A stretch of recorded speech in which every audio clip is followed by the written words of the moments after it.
Hello myself SB Santosh అండి. నేను master of physiotherapy చేశాను అనమాట. ఫిమేల్ పేషెంట్ కొనుక్కోండి యూరినరీ బ్లాడర్ అంటే ఇప్పుడు ఫిమేల్ స్పైనల్ కార్డ్ ఇంజరీ వచ్చారు, యూరినరీ బ్లాడర్ పేషెంట్ వచ్చారు ఫిమేల్ పేషెంట్.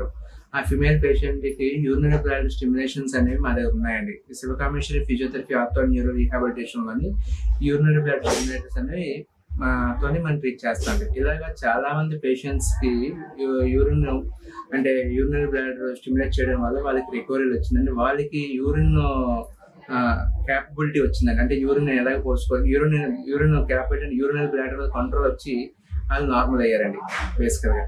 అదే మేల్ పేషెంట్ కూడా నుండి ఏంటంటే బేసికల్ గా సేమ్ హ్యాస్టీస్ గా పెల్విక్ ఫ్లోర్ మజిల్ మనం స్ట్రెంథన్ చేస్తూ యూరినరీ బ్లాడర్ స్టిమ్యులేషన్ చేస్తూ ఏదైతే మనం యూరిన్ అవుట్పుట్ ని యూరిన్ ఎలా హోల్డ్ చేయాలి, ఎలాగ బయటికి పంప్ చేయాలి అనే విషయాన్ని వాళ్ళకి ఎడ్యుకేట్ చేస్తున్నాను. స్పెషల్గా ఇక్కడ శివకామేశ్వరి ఫిజియోథెరపీ ఆర్థోని అంటే స్పెషల్లీ దాని గురించి అని చెప్పేసి మేము యూరినరీ బ్లాడర్ స్టిమ్యులేషన్ తీసుకొచ్చామండి. ఆ స్టిమ్యులేషన్ తో ట్రీట్మెంట్ చేయడం వల్ల చాలా బాగా రికవరీ అవుతున్నారండి పేషెంట్స్ కూడా.